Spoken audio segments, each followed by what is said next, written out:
చూద్దాము. మనం కూర్చొని చేసేవి ఏంటి దానికి అని చూద్దాము. ఇలా సిట్టింగ్ పోజ్లో ఉన్నప్పుడు ఫస్ట్ సుఖాసనాల్లోనే స్టార్ట్ చేసుకొని deep breath inhalation and exhalation తీసుకొని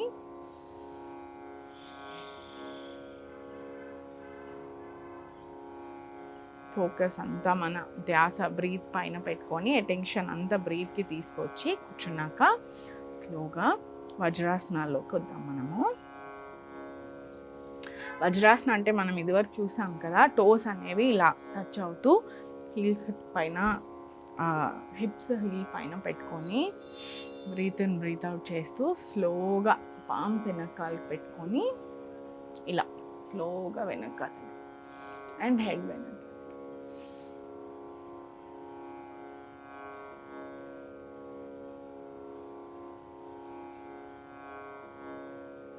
స్లోగా ముందుకు వచ్చి మళ్ళీ స్లోగా వెనకాతలకి హ్యాండ్స్ వెనకాలకి వెళ్తూ వజ్రాసనంలో కూర్చొని హెడ్ స్లోగా వెనకాలకి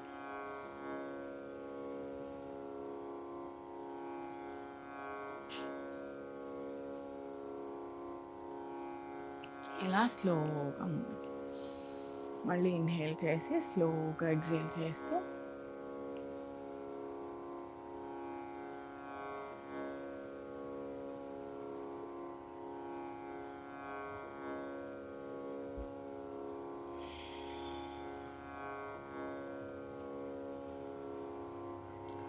ఇది అట్లీస్ట్ ఒక 5 to 10 రౌండ్స్ చేసుకోవడం చాలా మంచిది. కుదిరిన వాళ్ళు హోల్డ్ చేసుకోవచ్చు అనమాట.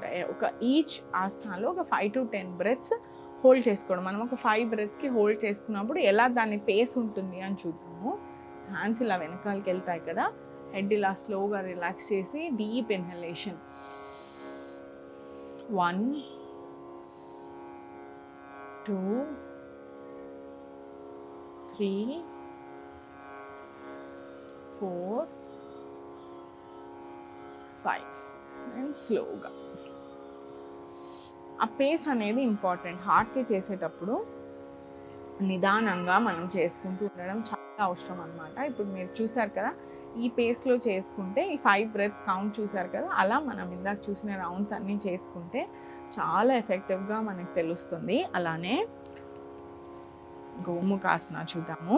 లెఫ్ట్ ఫుట్ వచ్చేసి హిప్ కిందకి పెట్టుకొని ఇలా రైట్ ఫుట్ ఇలా పెట్టుకొని రెండు కుదిరిన వాళ్ళు పొట్ట ఎక్కువ ఉన్నా లేకపోతే మోకాళ్ళు నొప్పులు ఉన్నా ఇది కంప్లీట్గా ఇలా చేయలేము, దట్ ఈస్ ఓకే. మీరు ఇలా హాఫ్గా వచ్చినా కూడా పర్వాలేదు.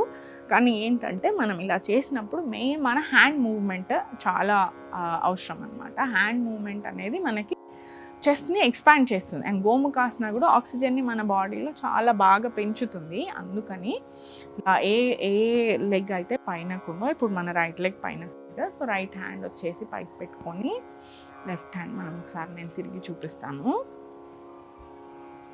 ఇలా ఉంటే స్లోగా ఇలా పట్టుకోలేని వాళ్ళు హ్యాండ్స్ టచ్ అవ్వకపోతే ఇక్కడ నాప్కిన్ కానీ లేకపోతే టవల్ కానీ పెట్టుకొని, ఈవెన్ ఇక్కడ కొంతమందికి ఇక్కడ వరకే వస్తుంది మనకి, ఫర్ ఎగ్జాంపుల్ కొంతమందికి ఇక్కడ వరకే వస్తుంది, దట్ ఈస్ ఓకే. మొత్తం ఇలా టచ్ చేయలేని వాళ్ళు ఇక్కడ వరకు వచ్చినా కానీ ఒక టవల్ ఆర్ నాప్కిన్ ఒకటి వాడడం అనేది చాలా ఇంపార్టెంట్. ఇప్పుడు మనం చూస్తే ఇలా టచ్ చేసి స్లోగా ఓపెన్. మీరు అబ్జర్వ్ చేస్తే మన చెస్ట్ ఎక్స్పాండింగ్ మంచిగా ఉంటుంది గోముఖాసనాల్లో. అందుకనే ఆక్సిజన్ లెవెల్స్ అనేది బాగా పెరుగుతూ ఉంటాయి అన్నమాట. క్లీనింగ్ కూడా అవుతుంది.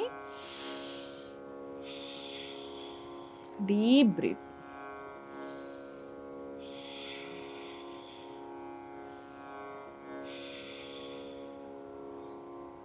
అలా స్లోగా రిలాక్స్ చేసి అలానే వేరే లెగ్తో లెఫ్ట్ లెగ్తో కూడా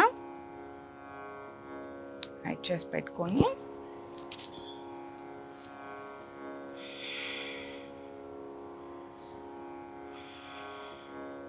ఇలా షోల్డర్స్ స్లౌచ్ అవ్వకుండా మాత్రం చూసుకోవాలి. అందుకనేసే నాప్కిన్ కానీ టవల్ కానీ వాడుకుంటే మనకి ఏంటంటే ఇలా కంప్లీట్లీ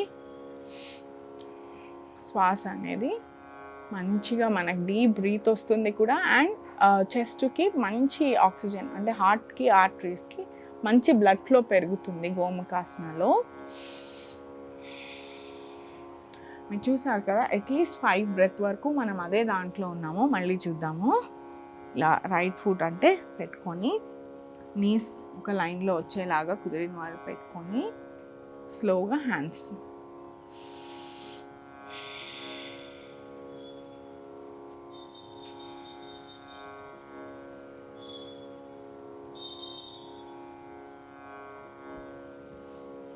ఇలానే చేంజ్ చేసి ఆపోజిట్ ఏ లెగ్ అయితే పైనకుందో ఆ హ్యాండ్ కూడా ఎక్స్పాండ్ చేసుకొని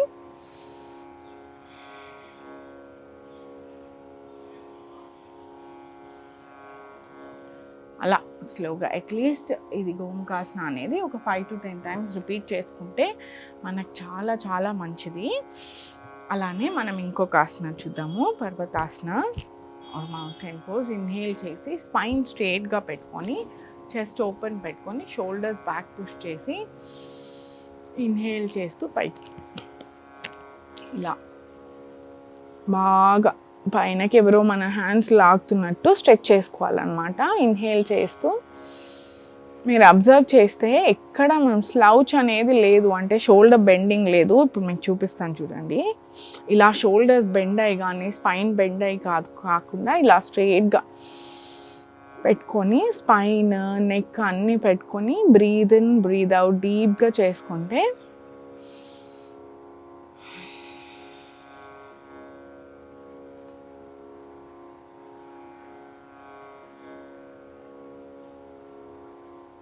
స్లోగా రిలాక్స్.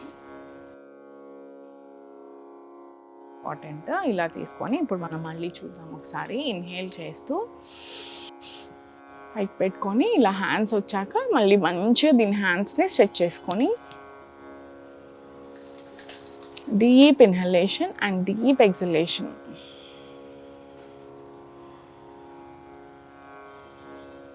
స్లోగా రిలాక్స్. మళ్ళీ ఇన్హేల్ చేస్తూ పైకి వచ్చి పుల్ పుల్ పుల్.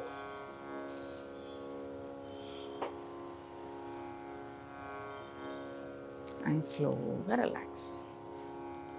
ఒక పామ్ చెస్ట్ పైన ఒక పామ్ టమీ పైన పెట్టుకొని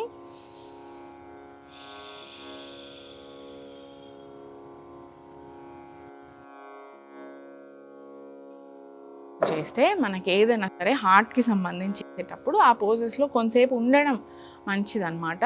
ఫాస్ట్, ఎందుకంటే బ్లడ్ ప్రెషర్ అనేది హార్ట్లో మనకు తెలిసిందే కదా, ఎఫెక్ట్ అవుతుంది. Blood pressure and heart closely related. మన బ్లడ్ పంపింగ్ అంతా హార్ట్ నుంచే జరుగుతుంది. కాబట్టి ఏదైనా సరే బ్లడ్ ప్రెషర్ పెరిగేవి కాకుండా స్లో డౌన్ అయ్యి కామ్గా ఉండేవి చేసుకోవడం అనేది చాలా ఇంపార్టెంట్ అన్నమాట.